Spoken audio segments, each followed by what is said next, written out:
Hey everybody, welcome back to my channel. A few days ago on my channel, I shared my delicious recipe for these crispy and fluffy Surinamese style baras. Now in today's video, I'm going to be sharing a delicious dipping sauce that you can make for any type of bara or fried snacks. In today's video, I'm going to be sharing my recipe for this delicious mango and tamarind chutney. Yes, I'm going to be mixing these flavors together to make this delicious dipping sauce to dip my bara in. You want to start off in a heavy bottom pan and heat up some oil. Into my oil, I'm going to be going in with some aromatics. In my little bowl here, I have some garlic, as well as some hot pepper, some pimento pepper, and some chopped culantro. If you don't have culantro, you can also use cilantro, or you can use green seasoning of your choice. We're going to add all of these ingredients into the hot oil and saute them or fry them up until they are a little bit translucent for about 1 to 2 minutes. These are my aromatics after about 2 minutes. As you all can see, they've cooked down just slightly. Now at this point, I'm going to be going in with my amchar masala. Now this amchar masala can be found at any local West Indian store. I believe Amazon even has it. You can just go ahead and search it up. When you add the amchar masala into the pot with the aromatics, you're going to notice that everything gets a little bit dry and crumbly.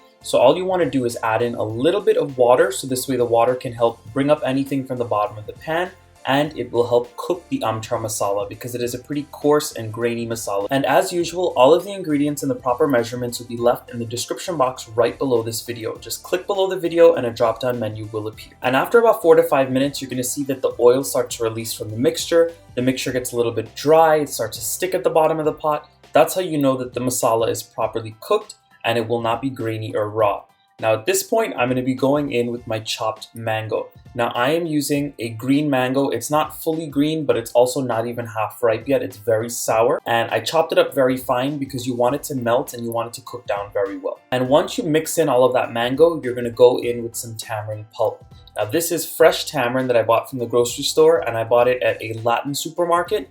And I went ahead and I shelled it and I put some boiling water on it so this way I could melt it up and mix it up. I left the seeds inside, but if you want to remove the seeds, you can do that. Once you add in that tamarind pulp, you're going to flavor this dish even more. You're going to go in with some salt, and this is just salt to taste. And we're also going to be going in with some sugar. Now, if you want to use brown sugar, you can do that, but I had some organic cane sugar. That's what I'm using today. And we're just going to mix all of these ingredients together until they are well combined and the sugar starts to melt. Now, I will mention, whenever you make any type of chutney or sauce, you have to make sure to taste as you go. The reason being is because when you add in your sugar, when you add in your salt, sometimes depending on the sourness of the mango or the tamarind or the ingredients you use, you might need a little bit more and you might need a little bit less. So make sure you taste as you go. Some people like it very sweet, some people like it salty, or in between. Once everything is mixed very well, we're going to add in a lot of water. The reason why I'm going in with so much water is because I don't want this sauce to be crazy thick at the end. And then also I have to make sure that I add in enough so this way the mangoes cook and they mash by themselves. Now this is about 10 minutes of the chutney boiling. As you all can see, the mango is starting to get a little bit translucent, but it is not there yet.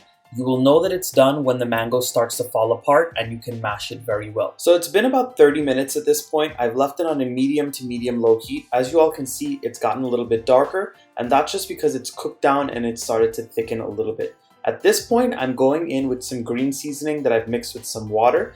This was basically some green seasoning I was making in my blender, and I just washed out the blender with some water to add in that extra green seasoning. This is optional, but definitely add it in for more flavor. So my chutney's been cooking for about 45 minutes in total, and as you all can see, it's nice and it's not too thick and it's not too thin, and there's no longer too much of that mango chunks throughout it. So what I like to do at the end is I like to take my dal chutney and I like to go ahead and swizzle everything around so any extra chunks will break up and they will become smooth. And along the way, if you find that it's drying up too quick and it's not fully cooked, you can go ahead and keep on adding water until you get the desired texture that you want. But that is absolutely it. After about 45 minutes, you're going to get such a delicious tasting sauce or a chutney for your bara, your fried snacks like your pulori or your salseo, anything of the sort. This will go amazing with. And definitely give it a try because it's very unique, not something that everybody makes or has, and I definitely think your family and friends would enjoy it. So if you enjoyed this video today, please go ahead and give it a nice big thumbs up, subscribe to my channel if you're not subscribed yet,